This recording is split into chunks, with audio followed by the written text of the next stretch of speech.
Hi అండి, అందరూ నమస్తే, జై హింద్. మేము వచ్చేసి అమ్మ ఇది ఏ మండలం? పాలకేడు మండలం కదా. ఏ ఊరు మీదమ్మా? ఓకే అండి. కూలీలు అండి, రైతు కూలీలు మరి పంట పొలంలో పనిచేస్తారు. మాకు కూడా ఇక్కడ డ్యూటీ చేయడం జరిగింది. డ్యూటీ అయిన అనంతరం మరి ఈ మహిళ అక్కలతో మాట్లాడతాం. అమ్మ నమస్తే. మా ఏం లేదు, సింగిల్గా ఉన్న మహిళలకి విజ్ఞప్తి, మీరు ఒక్కరు రోడ్డు మీద పోతుంటారు, ఒక ఇద్దరు దొంగలు కానీ వ్యక్తులు కానీ హెల్మెట్లు పెట్టుకొని వస్తారు. అమ్మ పలానా రామయ్యలే భీమిలే ఎక్కడ అని అడుగుతారు. మీరు కూడా అబ్జర్వ్ చేయాలి. మీరు మహిళల మెడలో సింగిల్గా ఉన్న బంగారం ఉందనుకో, మీరు పెట్టుకోండి, ఇట్లా వేసుకో, ఒకసారి వేసుకోమ్మా, ఇట్లా వేసుకొని చూపించండి. కన్న ఉందనుకో అట్లా కనపడద్దు దానికి, ఎట్లా వేసుకొని కనపడకుండా ఉండాలి. ఓకేనా? అట్లా వేసుకుంటే ఏంటంటే వాడు కనపడదు, దొంగడికి. వాడు ఏంటంటే మన యొక్క ఆలోచన విధానాన్ని డైవర్ట్ చేస్తున్నాడు.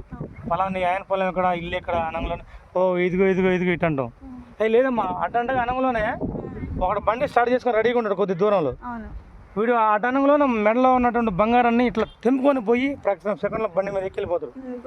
కాబట్టి మీరేం చేస్తారంటే అడ్రస్ గిడ్రస్ నైట్ జంతానే మాకు తెలియదురా బాబు అని చెప్పి దొంగ అని అరవండి. ఒకసారి అరిస్తే చుట్టుపక్కల వాళ్ళు మీకు గ్యాదర్ అవుతారు కదా, మీ యొక్క మాటలు విని వాళ్ళు కూడా మీకు సాయం చేయడానికి ఆస్కారం ఉంటుంది. ఓకేనా?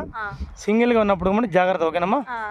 అందరు బాయ్ చెప్పండి అమ్మా. మరి మరి వర్షాలు మంచిగా పడుతున్నాయమ్మా. మరి ఈ సంవత్సరం వర్షాలు మంచిగా ఉన్నాయంట. రైతులకి ఏం కాదు, ఇబ్బంది లేదు. మంచిగా విత్తనాలు కూడా మంచి విత్తనాలు తీసుకోండి, కంపెనీ విత్తనాలు తీసుకోండి, తక్కువ రేటు విత్తనాలు తీసుకొని మీరు పంట పడలేదని బాధపడద్దు. మీరు కూడా మీ యజమానులు చెప్పండి, మీ రైతులకు చెప్పండి. ఓకేనా? పోలీసు వారికి చెప్పండి, నేను చెప్పండి. ఎవరైనా నకిలీ విత్తనాలు అమ్మినట్లయితే మాకు పోలీసు సమాచారం ఇవ్వండి. మీ ఏరియాలో ఎవరైనా నకిలీ విత్తనాలు అమ్మితే మీ సమీప పోలీస్ స్టేషన్లో కంప్లైంట్ చేయండి, ఎస్ఐ గారికి. దాని మీద ఓకేనా, పరిణామాలు తీవ్రంగా ఉంటాయి. ఎందుకంటే ఈ దేశాన్ని వెన్నెముక రైతు బాగుండాలి.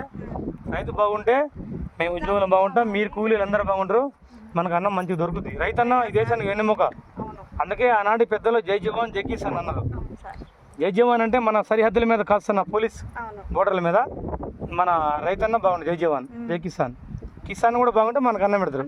ఓకేనమ్మా? Thank you. మరి జాగ్రత్త, మహిళా జాగ్రత్త. Right, thank you. లైక్ చేయండి అందరు కూడా.